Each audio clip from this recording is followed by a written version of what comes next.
For our New Year's team building trip, our boss, in a fit of holiday cheer, decided to fly the whole company to Miami for New Year's Eve. But when we got there, he stuck the three of us, the company's top salespeople, in a $10 a night mixed dorm hostel. He and everyone else checked into a 5-star private villa. Talented people can thrive anywhere, he'd said with a smug grin. Consider this a little exercise to build character. The moment he left, Kevin, our sales king, coolly sent a single text message. A major client immediately replied saying they'd be delaying their final payment by 6 months. Jessica, our sales queen, made a simple phone call. A loyal client of 3 years promptly announced they would not be renewing their contract. As for me, I called my family. Hey dad, yeah, about that $10 million contract we just nailed down. You can go ahead and scrap it. This was beyond absurd. I've heard of bosses casting people aside once they've served their purpose, but I've never seen one chop down his own money tree at the roots. To be honest, we were stunned when he led us to the front door of that grimy hostel. Before we left New York, he had promised us, his 3-star employees, a huge surprise. So, the regular staff got a 5-star resort, while the three of us who had single-handedly brought in 9 figures of business for the company were supposed to sleep in a dorm. Can someone please tell me what part of this is the goddamn surprise? Seeing the thunderous looks on our faces, the boss clapped his hands together. You three are the pillars of this company. Staying here will sharpen your resolve, which will only help you bring in even more business.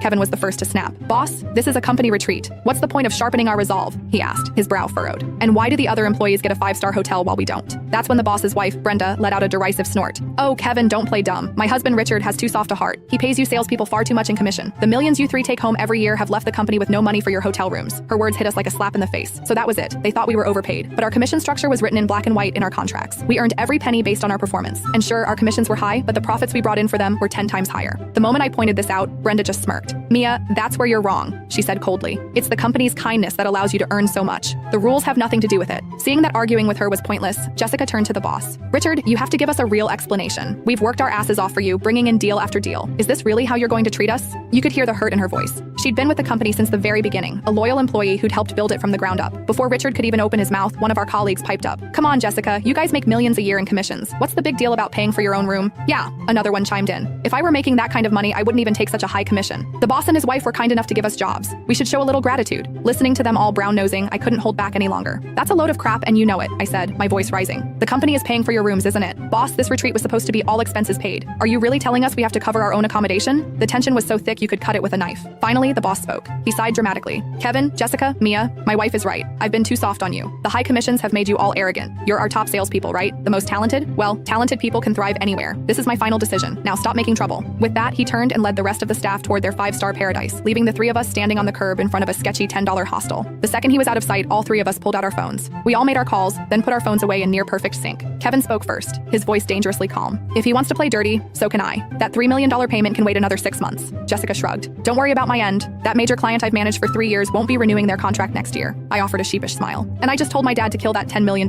Truth be told, I was the youngest of the three and not quite as experienced as my 2 colleagues.